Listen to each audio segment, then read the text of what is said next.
एक बार गणेश जी ने पृथ्वी के मनुष्यों का परीक्षा लेने का विचार किया। वे अपना रूप बदलकर पृथ्वी पर भ्रमण करने लगे। उन्होंने एक बालक का रूप बना लिया। एक हाथ में एक चम्मच में दूध ले लिया और दूसरे हाथ में एक चुटकी चावल ले लिए और गली गली घूमने लगे। साथ ही साथ आवाज लगाते चल रहे थे, कोई मेरे लिए खीर बना दे, कोई मेरे लिए खीर बना दे। कोई भी उन पर ध्यान नहीं दे रहा था, बल्कि लोग उन पर हंस रहे थे।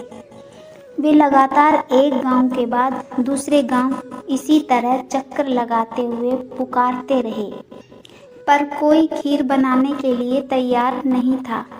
सुबह से शाम हो गई, गणेश जी लगातार घूमते रहे। एक बुढ़िया थी, शाम के वक्त अपनी झोपड़ी के बाहर बैठी हुई थी। तभी गणेश जी वहां से पुकारते हुए निकले कि कोई मेरी खीर बना दे, कोई मेरी खीर बना दे। बुढ़िया बहुत कोमल हृदय वाली स्त्री थी। उसने कहा, बेटा मैं तेरी खीर बना देती हूँ। गणेश जी ने कहा, माई अपने घर में से दूध और चावल लेने के लिए बर्तन ले आओ। बुढ़िया एक कटोरी लेकर जब झोपड़ी बाहर आई तो गणेश जी ने कहा, अपने घर का सबसे बड़ा बर्तन लेकर आओ। बुढ़िया को थोड़ी झुंझलाहट हुई, पर उसने कहा, चलो बच्चे का मन रख लेती हूँ। और अंदर जाकर वह अपने घर सबसे बड़ा पतीला लेकर बाहर आई। गणेश जी ने चम्मच में से दूध पतीले में उड़ेलना शुरू किया। तब बुढ़िया के आश्चर्य की सीमा न रही जब उसने देखा दूध से पूरा पतीला भर गया है।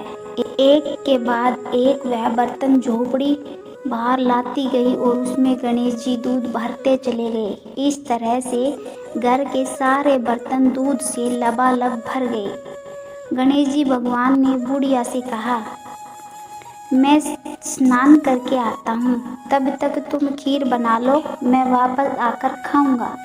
बुढ़िया ने पूछा, मैं इतनी सारी खीर का क्या करूँगी? इस पर गणपति जी बोले, सारे गांव को दावत दे दो। बुढ़िया ने बड़े प्यार से मन लगाकर खीर बनाई। खीर की भीनी भीनी मीठी मीठी खुशबू चारों दिशाओं में फैल गई। खीर बनाने के बाद वह हर घर में जाकर खीर खाने का न्योता देने लगी। लोग उस पर हंस रहे थे। बुढ़िया के घर में खाने को दाना नहीं है और यह सारे गांव को खीर खाने की दावत दे रही है। लोगों को कौतूहल हुआ और खीर की खुशबू से लोग खींचे चले आए। लो, सारा गांव बुढ़िया के घर में इकट्ठा हो गया। जब बुढ़िया की बहू को दावत की बात मालूम हुई, तब वह सबसे पहले वहां पहुंच गई। उसने खीर से भरे पतीलों को जब देखा तो उसके मुंह में पानी आ गया।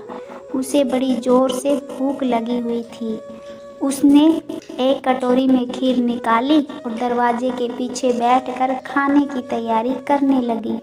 इसी बीच एक छींटा गिर गया और गणपति जी को भोग लग गया और वो प्रसन्न हो गए। अब पूरे गांव को खाने की दावत देकर बुढ़िया वापस अपने घर आई तो उसने देखा बालक वापस आ गया था। बुढ़िया ने कहा, बेटा खीर तैयार है, भोग लगा लो। गणपति जी बोले, माँ भोग तो लग चुका है, मेरा पेट पूरी तरह से भर गया है, मैं तृप्त हूँ। अब तू खा, अपने परिवार और गांव वालों को खिला। बुढ़िया ने कहा, यह तो बहुत ज़्यादा है, सबका पेट भर जाएगा, इसके बाद भी यह सब बच जाएगी। उस बची खीर का मैं क्या करूँगी?